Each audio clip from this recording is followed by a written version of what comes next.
വാർത്തകളിലേക്ക് വിദേശത്തു നിന്നും അന്യസംസ്ഥാനത്തു നിന്നും ആളുകൾ ഇടുക്കിയിലേക്ക് എത്തിത്തുടങ്ങിയതോടെ ജില്ലയിൽ പോസിറ്റീവ് കേസുകൾ വർദ്ധിക്കുന്നു. നിലവിൽ ചികിത്സയിലുള്ള 4 പേരും വിദേശത്തു നിന്നും അന്യസംസ്ഥാനത്തു നിന്നും എത്തിയവരാണ്. എന്നാൽ അതിർത്തി ജില്ലയായ തേനിയിലെ കോവിഡ് വ്യാപനം ജില്ലയെ ആശങ്കയിലാക്കുന്നു.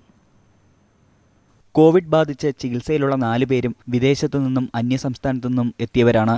എത്തിയതു മുതൽ ഇവർ ആരോഗ്യവകുപ്പിന്റെ നിരീക്ഷണത്തിലുമായിരുന്നു.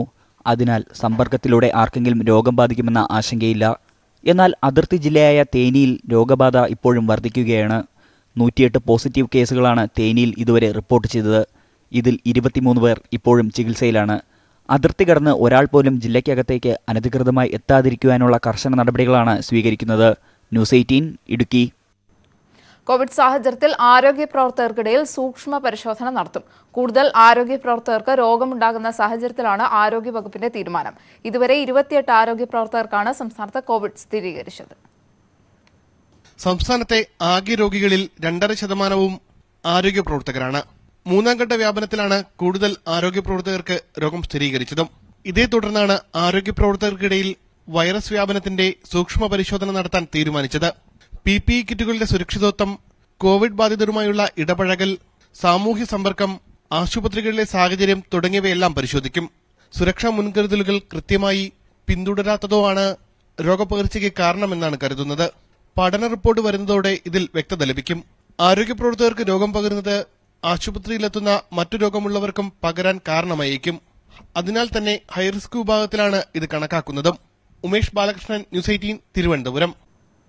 കോവിഡ് പ്രതിരോധത്തിന്റെ ഭാഗമായി പത്തനംതിട്ട നഗരത്തിലെ ഓട്ടോറിക്ഷകളിൽ ഫൈബർ ഷീൽഡുകൾ ഘടിപ്പിക്കുന്ന നടപടികൾ ആരംഭിക്കുന്നു.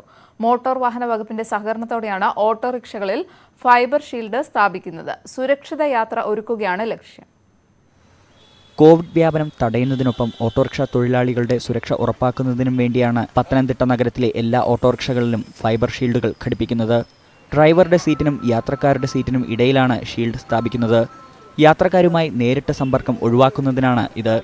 കുറഞ്ഞ ചെലവിലാണ് ഫൈബർ ഷീൽഡ് ഘടിപ്പിക്കുന്നത്. പുറകിലിരുന്ന് യാത്രക്കാർ ഒരുപക്ഷെ ചുമയ്ക്കുമ്പോഴോ സംസാരിക്കുമ്പോഴോ ഒക്കെ അവരുടെ വായിൽ നിന്നുള്ള ശ്രവങ്ങൾ ഡ്രൈവറുടെ ദേഹത്ത് തെറിക്കാനുള്ള സാധ്യതയുണ്ട്. അതുപോലെ തന്നെ പലപ്പോഴും നിർത്തേണ്ട സ്ഥലമാകുമ്പം ദേഹത്ത് തട്ടിയിട്ട് ഇവിടെ ഇറങ്ങണം എന്ന് പറയാറുണ്ട്. അപ്പം അവർക്കറിയില്ല, ഡ്രൈവർമാർക്കറിയില്ല ആരാണ് യാത്ര ചെയ്യുന്നത് എന്നുള്ളത്. അപ്പോൾ ഡ്രൈവർമാരുടെ സുരക്ഷ ഉറപ്പാക്കുന്നതിനും അതുപോലെ തന്നെ തിരിച്ചും യാത്രക്കാരുടെ സുരക്ഷ ഉറപ്പാക്കുന്നതിന് രണ്ടുമുണ്ട്. ഓട്ടോ ടാക്സി വാഹനങ്ങളിൽ യാത്ര ചെയ്യുന്നവരും ഡ്രൈവർമാരും പാലിക്കേണ്ട നിർദ്ദേശങ്ങളും സ്റ്റിക്കറുകളും ഘടിപ്പിച്ചിട്ടുള്ള ഷീൽഡിൽ പതിപ്പിച്ചിട്ടുണ്ട്. പുറകിരിക്കുന്നവർക്ക് തുമ്മിയോ ഒന്നില്ല തുമ്മിക്കഴിഞ്ഞാൽ വൈറസ് നമുക്ക് ബാധിക്കാതിരിക്കും. പിന്നെ ആരും കൈകൊണ്ട് തോണ്ടാതിരിക്കും. അതൊക്കെ നല്ല ഗുണങ്ങളാണ്. ഇതിനു പുറമെ കോവിഡിനെതിരായ ബോധവൽക്കരണ ലഘുലേഖകളും ഡ്രൈവർമാർക്ക് നൽകിയിട്ടുണ്ട്. ന്യൂസ് 18 പത്തനംതിട്ട. ലോക്ഡൌൺ കാലത്ത് ചിരിക്കാനും ചിന്തിക്കാനും ഒരു ഹ്രസ്വചിത്രം. ലോക്ഡൌണിൽ മദ്യം ലഭിക്കാതെ വരഞ്ഞ ആളുകളുടെ ജീവിതമാണ് ചിത്രത്തിന്റെ പ്രമേയം. നടൻ മമ്മൂട്ടിയുടെ ഫേസ്ബുക്ക് പേജിലൂടെയാണ് ചിത്രം റിലീസ് ചെയ്തത്.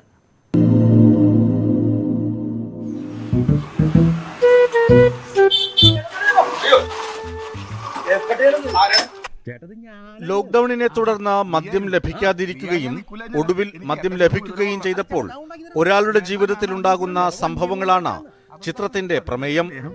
അല്ല, ചേട്ടൻ ഇന്നലെ ടോക്കൺ കിട്ടിയതും ബീവറേജിൽ പോയി സാധനം വാങ്ങിയതൊക്കെ ഞാൻ അറിഞ്ഞു. ചേട്ടൻ ജവാനാവൂല്ലേ? അല്ല, കേണലാടാ. ചൂടാവല്ലേ? ഞാൻ ഷെയർ ഇടാന്ന് 50% ഷെയർ ചെയ്യടാം. അങ്ങനെ പിരിവിട്ടടിക്കേണ്ട ഗതികേടുന്നേ എന്റെ നിലപാടിന് ഇതുവരെ ഇല്ല. എൽബഗ് മീഡിയയുടെ ബാനറിൽ സംവിധായകൻ മക്കാട്ടിനൊരുക്കിയ ചിത്രത്തിൽ സോഹൻ സിനുലാൽ, ഡോക്ടർ ശശികാന്ത്, ടോച്ച് ക്രിസ്റ്റി, നിമ എന്നിവർ അഭിനയിച്ചിരിക്കുന്നു. പ്രജിൽ പ്രഭാകറാണ് ക്യാമറ. ഒരു മാസമായിട്ട് മദ്യം കൈകൊണ്ട് തൊട്ടിട്ടില്ലല്ലേ? കിട്ടിയില്ല, അതോടെ തൊട്ടില്ല. ബിവറേജ് ഒക്കെ പൂട്ടിക്കിടക്കണിരുന്നില്ലേ?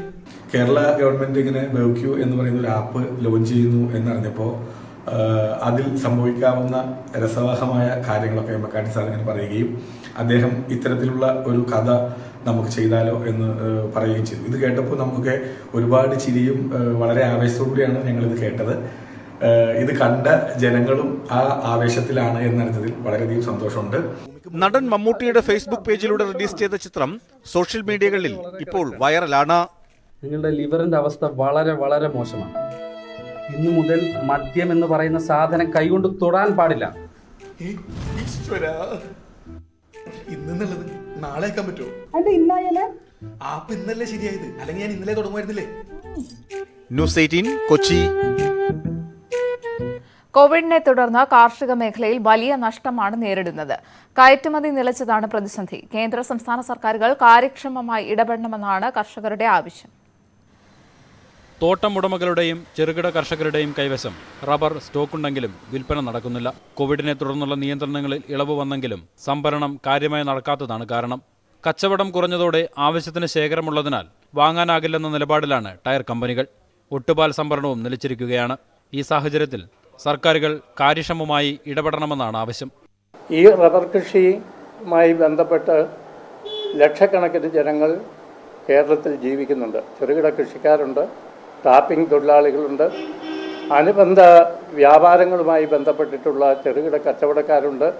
ഈ പ്രതിസന്ധി നിലനിൽക്കുമ്പോഴും ഇതിനൊരു പരിഹാരം കാണുന്നതിനാവശ്യമായിട്ടുള്ള ഒരു ക്രിയാത്മകമായിട്ടുള്ള പദ്ധതിയും സംസ്ഥാന ഗവൺമെൻറ്റിൻ്റെ ഭാഗത്തു നിന്നോ കേന്ദ്ര ഗവൺമെൻറ്റിൻ്റെ ഭാഗത്തു നിന്നോ ഉണ്ടായിട്ടില്ല എന്നുള്ളത് അങ്ങേയറ്റം ആശങ്കാജനകമാണ്. മൺസൂണിന് മുന്നോടിയായി റബ്ബർ മരങ്ങൾക്ക് മഴമറ വെക്കുന്ന ജോലികൾ നടക്കുന്ന സമയമാണിത്. മഴയെ തുടർന്ന് വീണ്ടും ടാപ്പിംഗ് പുനരാരംഭിച്ചെങ്കിലും കർഷകർക്ക് റബ്ബർ വിൽക്കാനാകാത്തത് പ്രതിസന്ധിയാണ്. പ്രത്യേക സാഹചര്യത്തിൽ വിലസ്ഥിരതാ ഫണ്ട് ഉയർത്തണമെന്ന ആവശ്യവും ശക്തം. ന്യൂസ് 18 തൊടുപുഴ. കോവിഡിനെ തുടർന്ന് നിർത്തിവെച്ച ഏലം ലേലം പുനരാരംഭിച്ചുവെങ്കിലും പ്രതിസന്ധി ഒഴിയുന്നില്ല. തമിഴ്നാട്ടിൽ നിന്നുള്ള കച്ചവടക്കാർക്ക് ലേലത്തിൽ പങ്കെടുക്കാൻ കഴിയാത്തതിനാൽ ഏലക്ക വില ഉയരില്ല എന്ന ആശങ്കയിലാണ് കർഷകർ. കോവിഡ് വ്യാപനത്തിന്റെ പശ്ചാത്തലത്തിലാണ് ഏലം ലേലം നിർത്തിയത്. 1 കിലോ ഏലത്തിന് 2400 രൂപയ്ക്ക് മുകളിൽ വിലയുണ്ടായിരുന്ന സമയത്താണ് ലേലം നിലച്ചത്. ഇതോടെ ഏലക്ക വിൽക്കുവാനാകാതെ കർഷകർ വലഞ്ഞു. ഇപ്പോൾ 1300 മുതൽ 2000 രൂപ വരെയാണ് ചില്ലറ വിൽപ്പന വില. ഈ വിലയ്ക്ക് പോലും ഉൽപ്പന്നം വാങ്ങുവാൻ വ്യാപാരികൾ തയ്യാറായിരുന്നില്ല. ഇതേ തുടർന്നാണ് ലേലം പുനരാരംഭിക്കുവാൻ നടപടി തുടങ്ങിയത്. എന്നാൽ തമിഴ്നാട്ടിൽ നിന്നുള്ള വ്യാപാരികൾ എത്താത്തതിനാൽ ഏലയ്ക്കയ്ക്ക് കാര്യമായ വില ലഭിക്കുന്നില്ലെന്ന് കർഷകർ പറയുന്നു. തമിഴ്നാട് കച്ചവടക്കാരും കൂടെ വന്നെങ്കിൽ മാത്രമേ മാർക്കറ്റ് ഒരുമാതിരി സ്റ്റഡിയായിട്ട് പോകാൻ സാധ്യതയുള്ളൂ. കേരളത്തിലുള്ള കച്ചവടക്കാരെന്ന് പറയുന്നത് കുറച്ച് പേര്, ഒരു 10-20% കച്ചവടക്കാർ മാത്രമേ മലയാളികളായിട്ടുള്ളൂ. അപ്പോൾ അവർക്ക് വാങ്ങുവാനുള്ള ഒരു കപ്പാസിറ്റി കുറവാണ്. തമിഴ്ക്കാരും കൂടെ വന്നെങ്കിൽ മാത്രമേ, തമിഴ്നാടുള്ള കച്ചവടക്കാരും കൂടെ വന്നെങ്കിൽ മാത്രമേ നമ്മുടെ ഉൽപ്പന്നത്തിന് വില കിട്ടുള്ളൂ. കഴിഞ്ഞ ദിവസം നടന്ന ലേലത്തിൽ ഏലയ്ക്കയ്ക്ക് കൂടിയ വില കിലോഗ്രാമിന് 2410 രൂപയും ശരാശരി വില 1769.93 രൂപയുമാണ് ലഭിച്ചത്. ഏലക്ക ലേലം നിർത്തിവെച്ചത് കർഷകർക്കും ചെറുകിട വ്യാപാരികൾക്കും വലിയ നഷ്ടമായി. ജില്ലാ കളക്ടർക്ക് പരാതി നൽകിയതിനെ തുടർന്നാണ് നിർത്തിവെച്ച ലേലം പുനരാരംഭിച്ചത്. ന്യൂസ് 18 തൊടുപുഴ. തിരുവനന്തപുരം നെയ്യാറ്റിൻകരയിൽ നഗരസഭാ കൌൺസിലർ ജീവനക്കാരിയോട് അപമര്യാദയായി സംസാരിച്ചുവെന്ന് പരാതി. ജൂനിയർ ഹെൽത്ത് ഇൻസ്പെക്ടറോടാണ് കൌൺസിലർ പ്രവീൺ മോശമായി സംസാരിച്ചത്. കൌൺസിലർക്കെതിരെ മറ്റ് ജീവനക്കാർ ചെയർപേഴ്സന് പരാതി നൽകി. വാർഡിലെ അതിഥി തൊഴിലാളികളുടെ ലിസ്റ്റ് ആവശ്യപ്പെട്ട് കൌൺസിലറെ വിളിച്ചതിനാണ് അപമര്യാദയായി പെരുമാറിയത് എന്നാണ് ആരോപണം.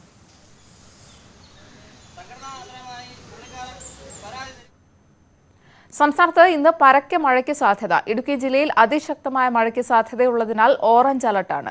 പാലക്കാട്, വയനാട്, കാസർഗോഡ് ജില്ലകളിൽ ഒഴികെയുള്ള 10 ജില്ലകളിൽ ഒറ്റപ്പെട്ട ശക്തമായ മഴ തുടരും. 10 ജില്ലകളിൽ യെല്ലോ അലർട്ടാണ്. ഇടുക്കി ജില്ലയിലെ കല്ലാർകുട്ടി, പാബ്ല ഡാമുകൾ ഇന്ന് തുറക്കും. അറബിക്കടലിൽ ഇന്ന് ന്യൂനമർദ്ദം രൂപപ്പെടുമെന്നാണ് മുന്നറിയിപ്പ്. ന്യൂനമർദ്ദം രൂപപ്പെട്ടാൽ മഴ കൂടുതൽ ശക്തമായേക്കും. മത്സ്യത്തൊഴിലാളികൾ കടലിൽ പോകരുത് എന്ന് മുന്നറിയിപ്പുണ്ട്. കേരളത്തിൽ ജൂൺ 1 തന്നെ മൺസൂൺ എത്തുമെന്നാണ് പ്രവചനം.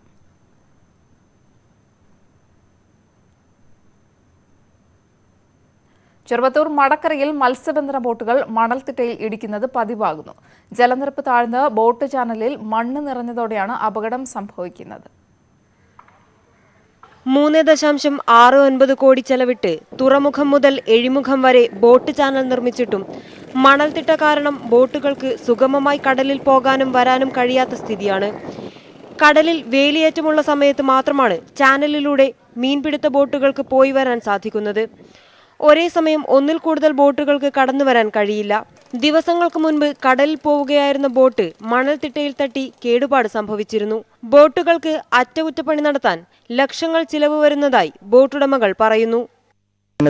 വേലിയിറക്കത്തെ ആശ്രയിച്ച് മാത്രമേ ഈ ജെട്ടി ഹാർബറിലേക്ക് കടന്നു വരാൻ പറ്റൂ. ഒരു ബോട്ട് ആ ചാനലിൽ കൊണ്ടുകഴിഞ്ഞാൽ അതിൻ്റെ ബുഷ്, ചുക്കാൻ, ഫാൻ ഇതൊക്കെ മണൽത്തിട്ടയിൽ അടിച്ച് കേടുവന്ന് ലക്ഷക്കണക്കിന് രൂപയുടെ നാശനഷ്ടമാണ് ഈ തൊഴിലാളികൾക്ക് ഉണ്ടാകുന്നത്. ഡ്രെഡ്ജിങ്ങിന് പകരം മണ്ണുമാന്തി കപ്പൽ ഉപയോഗിച്ച് 150 മീറ്റർ വീതിയിലും 2 കിലോമീറ്റർ നീളത്തിലും ബോട്ട് ചാനൽ ആഴം വർദ്ധിപ്പിച്ചാൽ പ്രശ്നത്തിന് പരിഹാരം കാണാമെന്നാണ് ബോട്ടുടമകൾ പറയുന്നത്. നിലവിൽ വേലിയിറക്ക സമയത്ത് മണൽത്തിട്ട കാരണം തുറമുഖത്തേക്ക് അടുപ്പിക്കാതെ പുഴയിൽ തന്നെ നിർത്തി വള്ളങ്ങളിൽ കയറ്റിയാണ് മത്സ്യം കരയ്ക്കെത്തിക്കുന്നത്. മീൻപിടുത്ത ബോട്ടുകളിൽ പലതും ഹാർബറിലേക്ക് വരാതെ തൈക്കടപ്പുറത്തെ ഫിഷ് ലാൻഡിംഗ് സെന്ററിൽ അടുപ്പിക്കുന്ന സ്ഥിതിയുമുണ്ട്. ന്യൂസ് 18 ചെറുവത്തൂർ. അധികൃതരുടെ അനാസ്ഥ മൂലം ഉപയോഗശൂന്യമായി നശിച്ചുകൊണ്ടിരിക്കുകയാണ് കോഴിക്കോട് കൊടിയത്തൂർ പഞ്ചായത്തിലെ പുളയക്കോട് കുളം. പ്രദേശത്തെ കൃഷിക്ക് ജലസേചനം ഒരുക്കുക എന്ന ലക്ഷ്യത്തോടെ കുന്നമംഗലം ബ്ലോക്കിന്റെ കീഴിൽ നിർമ്മിച്ച കുളമാണ് നശിക്കുന്നത്.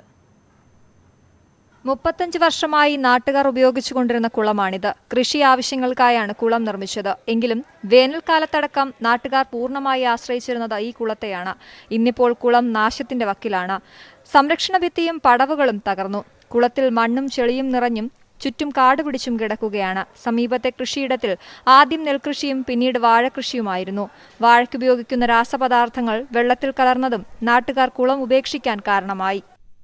ഈ മേഖലയിലെ മുഴുവൻ ആളുകൾക്കും ഉപയോഗപ്പെടാവുന്ന രീതിയിൽ കുടിവെള്ളത്തിനും കൃഷിക്കും അതുപോലെ തന്നെ കുളിക്കുന്നതിന് ചെറിയ കുട്ടികളെ നീന്തൽ പഠിപ്പിക്കുന്നതിനൊക്കെ പഴയ കാലത്ത് ഉപയോഗിച്ച ഈ പൊതുകുളത്തെ വീണ്ടെടുക്കുന്നതിന് വേണ്ടി ഒട്ടനവധി തവണ ഈ വാർഡ് മെമ്പറോട് നമ്മൾ ആവശ്യപ്പെടുകയുണ്ടായി. ഗ്രാമപഞ്ചായത്തിൻ്റെ മുന്നിൽ ശ്രദ്ധയിൽ നമ്മൾ ഇത് പെടുത്തുകയുണ്ടായി. ഇതുവരെ ഇതിന് യാതൊരു വിധത്തിലുള്ള പ്രവർത്തനങ്ങൾ ഇവിടെ പഞ്ചായത്ത് ആരംഭിച്ചിട്ടില്ല. പഞ്ചായത്ത് മുൻകൈയെടുത്ത കുളം നവീകരിച്ചു നൽകണമെന്നാണ് ആവശ്യം. ന്യൂസ് 18 മുക്കം. കോതമംഗലം, തങ്കളം, കാക്കനാട് നാലുവരിപ്പാത നിർമ്മാണം 10 വർഷങ്ങൾക്ക് ശേഷം പുനരാരംഭിച്ചു. ജില്ലാ ആസ്ഥാനത്തേക്ക് എളുപ്പത്തിൽ എത്താൻ സാധിക്കുന്നതാണ് ഈ പാത. ഒരു പതിറ്റാണ്ടിന് ശേഷമാണ് 27 കിലോമീറ്റർ ദൈർഘ്യമുള്ള ബൈപ്പാസ് റോഡിന്റെ നിർമ്മാണം പുനരാരംഭിക്കുന്നത്. ജില്ലയുടെ കിഴക്കൻ മേഖലയിൽ വലിയ വികസനമാണ് ഇതിലൂടെ ലക്ഷ്യമിട്ടത്. തങ്കളം ഭാഗത്തു നിന്നും കോതമംഗലം ടൗണിലേക്ക് പ്രവേശിക്കുന്ന ഭാഗങ്ങളിൽ സ്ഥലമേറ്റെടുപ്പുമായി ബന്ധപ്പെട്ട് തർക്കം നിന്നിരുന്നത് തടസ്സമായിരുന്നു. പിന്നീട് ഭൂമി ഏറ്റെടുത്തു. പദ്ധതിക്കായി 67 കോടി രൂപയും അനുവദിച്ചു. ഇപ്പോൾ 10 വർഷക്കാലത്തിന് ശേഷം ഇന്നിവിടെ ഈ വർക്ക് ആരംഭിക്കുന്നു എന്നുള്ളൊരു പ്രത്യേകത ഇതിനുണ്ട്. അത് കോതമംഗലം പട്ടണത്തോട് ബന്ധിപ്പിക്കുന്ന ആദ്യഘട്ടം, ഇതിൻ്റെ ആദ്യ റീച്ചായിരുന്നു. അവിടെ നിന്നൊരു എൻട്രൻസ് ഇല്ലാതെ നിർമ്മിച്ച വഴി കൊണ്ട് യാതൊരു പ്രയോജനവും ഇല്ലാത്ത തരത്തിലായിരുന്നു ഇവിടെ ഈ വഴി കിടന്നിരുന്നത്. അതിനകത്താണ് നമ്മൾ ഇടപെട്ടുകൊണ്ട് ഇപ്പോൾ കോതമംഗലം പട്ടണത്തിൽ നിന്നും ആരംഭിക്കുന്ന ഭാഗത്ത് ഇപ്പോൾ നിർമ്മാണം ആരംഭിച്ചിട്ടുള്ളത്. സർവേ നടപടികൾ വേഗത്തിൽ പൂർത്തീകരിച്ച് ബാക്കിയുള്ള ഭൂവുടമകൾക്ക് തുക വേഗത്തിൽ ലഭ്യമാക്കുമെന്നും ആന്റണി ജോൺ MLA പറഞ്ഞു. അവശേഷിക്കുന്ന പ്രവൃത്തികൾക്കുള്ള പദ്ധതി രേഖ തയ്യാറാക്കി കിഫ്ബിയിൽ സമർപ്പിച്ചതായും MLA അറിയിച്ചു. ന്യൂസ് 18 കോതമംഗലം. അമൃത് പദ്ധതിക്കായി പൊളിച്ച തൃശൂർ കാഞ്ഞാണി ഏനാമാക്കൽ പാവറട്ടി റോഡിലൂടെയുള്ള യാത്ര അപകടങ്ങൾക്ക് ഇടയാക്കുന്നു. മഴയിൽ ചളിയും വെള്ളവും നിറഞ്ഞതോടെ റോഡിലെ പല ഭാഗങ്ങളിലും വലിയ കുഴികൾ രൂപപ്പെട്ടു. മഴ പെയ്താൽ കാഞ്ഞാണി ഏനാമക്കൽ പാവറട്ടി റോഡിലൂടെ യാത്ര ചെയ്യാനാകില്ല. വികസനത്തിന്റെ പേരിൽ വെട്ടിപ്പൊളിച്ചിട്ട റോഡ് ചെളിക്കുളമായി മാറി. വലിയ കുഴികൾ രൂപപ്പെട്ടതോടെ ഇരുചക്രവാഹന യാത്രക്കാർ അപകടത്തിൽപ്പെടുന്നത് പതിവായി. കാഞ്ഞാണി കനാൽ പാലം മുതൽ ഏനാമക്കൽ റെഗുലേറ്റർ വരെയുള്ള റോഡാണ് തകർന്നത്. 6 മാസം മുമ്പാണ് കാഞ്ഞാണി ഭാഗത്തെ റോഡ് പൊളിച്ചത്. 1.5 മീറ്ററിലധികം വീതിയിലും താഴ്ചയിലുമാണ് റോഡ് പൊളിച്ചിരിക്കുന്നത്. ഇവിടെ ഓരോ ദിവസവും നോക്കുമ്പോഴും ബൈക്കുകളായിട്ടും ഇതും പുതിയതായിട്ട് പുറപ്പെട്ടു വരുന്ന ഈ വാഹനങ്ങളിലൊക്കെ ഈ കുഴികളിൽപ്പെട്ട് ഒരുപാട് പ്രശ്നങ്ങൾ ഉണ്ടാക്കാറുണ്ട്. വേനലിൽ രൂക്ഷമായ പൊടിശല്യമായിരുന്നു. മഴ പെയ്തതോടെ പൈപ്പിനായി വെട്ടിയ ചാലുകളിൽ വെള്ളം കെട്ടിനിൽക്കുന്നു. റോഡിന്റെ വീതിയും കുറഞ്ഞു. തിരക്കുള്ള സമയത്ത് ഗതാഗതക്കുരുക്കും പതിവാണ്. ന്യൂസ് 18 പാവറട്ടി. കൊട്ടാരക്കര ചന്തമുക്കിലെ പാൽക്കുളം സംരക്ഷിക്കണമെന്ന ആവശ്യം ശക്തമാകുന്നു. നഗരത്തിൽ നിന്നുള്ള മാലിന്യങ്ങൾ അടിഞ്ഞുകൂടി ദുർഗന്ധം വമിക്കുന്നതിനാൽ സമീപവാസികളും ബുദ്ധിമുട്ടിലാണ്. നൂറുകണക്കിന് ആളുകൾ ആശ്രയിച്ചിരുന്നതാണ് ഈ ചിറ. എന്നാൽ കാലങ്ങളായി സംരക്ഷണമില്ലാതായതോടെ ചിറ നശിച്ചു.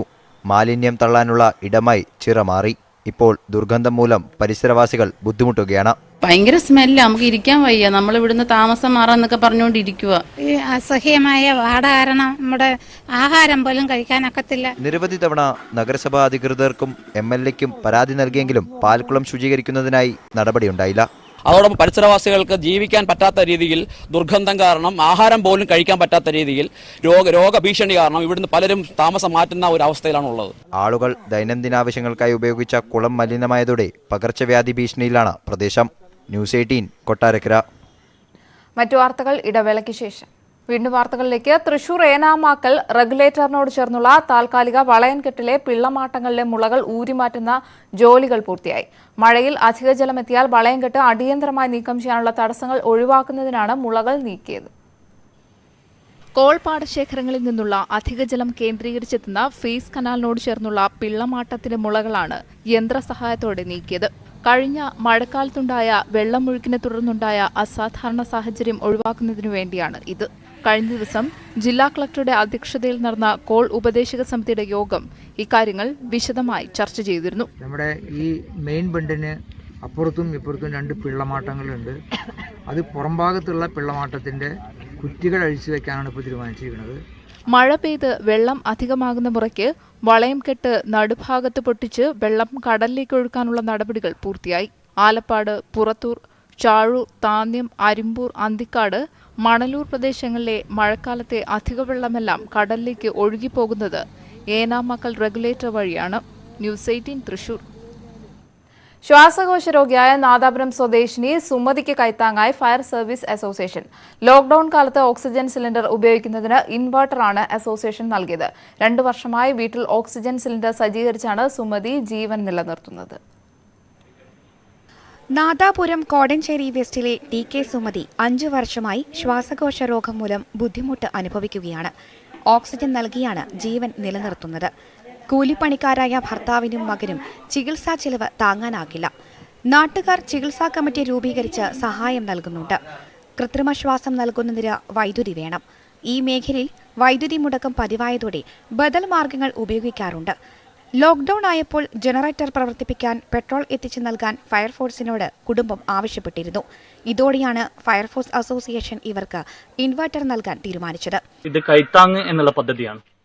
കൈത്താങ് പദ്ധതി എന്തെന്നാൽ നമ്മൾ ഇനി വരുന്ന ഈ ജനങ്ങൾക്ക് ഈ അണുനശീകരണ പ്രവർത്തനം പോലെ അത്തരത്തിലുള്ള പ്രവർത്തനം ഏറ്റെടുക്കുന്നതിന് പുറമെ ഈ ഒരു ജനങ്ങൾക്കൊരു കൈത്താങ് സംഘടന കൊണ്ടാകുന്ന രീതിയിൽ സർക്കാരിന്റെ കൂടെ ചേർന്ന് നിന്നുകൊണ്ട് നല്ല രീതിയിലുള്ള പ്രവർത്തനങ്ങൾ ഏറ്റെടുത്ത് നടത്തി നിരാലംബരായിട്ടുള്ളവരെ സഹായിക്കാൻ വേണ്ടിയിട്ട് കേരള ഫയർ സർവീസ് അസോസിയേഷന്റെ നാദാപുരം യൂണിറ്റ് മുന്നോട്ട് വന്നിരിക്കുകയാണ്. അസോസിയേഷൻ പ്രവർത്തകർ ഇൻവെർട്ടർ വീട്ടിലെത്തിച്ചത് കുടുംബത്തിന് വലിയ ആശ്വാസമായി. ഇ.കെ. വിജയൻ MLA ആണ് ഇൻവെർട്ടർ കൈമാറിയത്. ഫയർഫോഴ്സ് അസോസിയേഷൻ നാദാപുരം യൂണിറ്റ് കൈത്താങ്ങ എന്ന പേരിൽ നിരവധി ജനസേവന പ്രവർത്തനങ്ങളാണ് നടത്തുന്നത്.